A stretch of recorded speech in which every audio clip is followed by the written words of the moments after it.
Bonjour et bienvenue dans l'Arbre Monde. Ici, nous allons découvrir ensemble des dynasties puissantes de notre histoire, de la généalogie, de sagas de fiction populaire et autres arbres évolutifs tels que de la biologie. Aujourd'hui, on continue avec les dynasties du Royaume de France avec la seconde branche cadette des Capétiens, celle qui a succédé aux Valois, les Bourbons.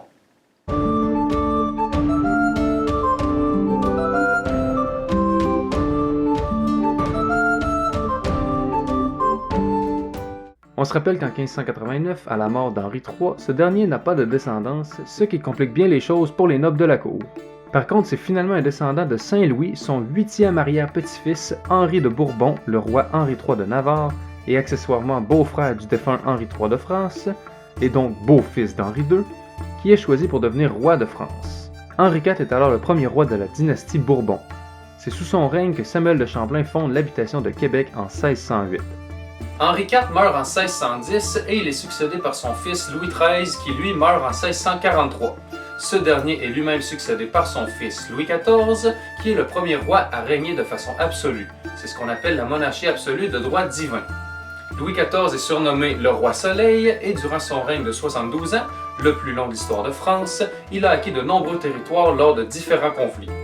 C'est aussi durant son règne que la Nouvelle-France passe sous le contrôle direct du roi et non celui de compagnies privées telles que la Compagnie des Sans-Associés. C'est d'ailleurs en 1663 et sur une période de 10 ans que la France envoie en Amérique les filles du roi pour fonder des familles directement dans la colonie.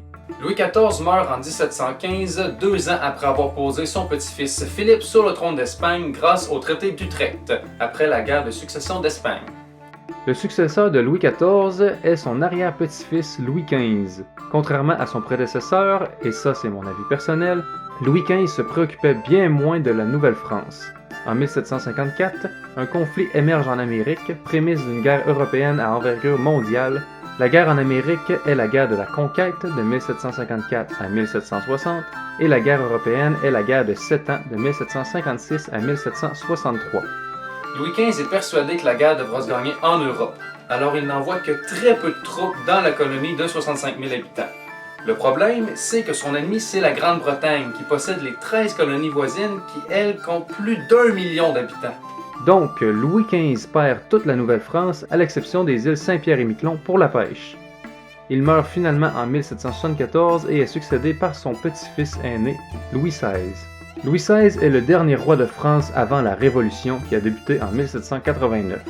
En 1792, la première constitution est créée et Louis XVI passe de roi de France à roi des Français. Il est arrêté avec sa femme et son fils alors qu'il tente de fuir le pays, puis est guillotiné en 1793. Son fils, Louis, nommé Louis XVII par les royalistes, meurt en prison en 1795. Entre 1793 et 1804, la Première République est en vigueur. Elle sera dissoute en 1804 avec le couronnement de Napoléon Ier, empereur des Français. Napoléon sera destitué en 1814 et Louis XVIII, frère cadet de Louis XVI, monte sur le trône. Napoléon revient en France pour une période de 100 jours avant d'être finalement exilé sur l'île Sainte-Hélène.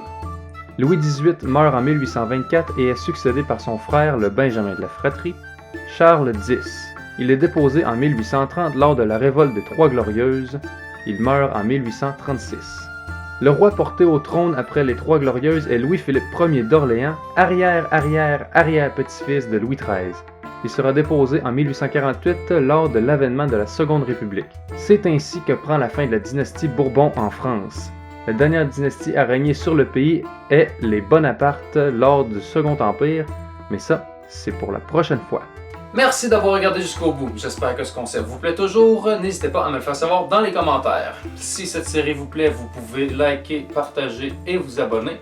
Ça m'aide et ça m'encourage à en faire toujours plus. Sur ce, on se donne rendez-vous dans 10 jours.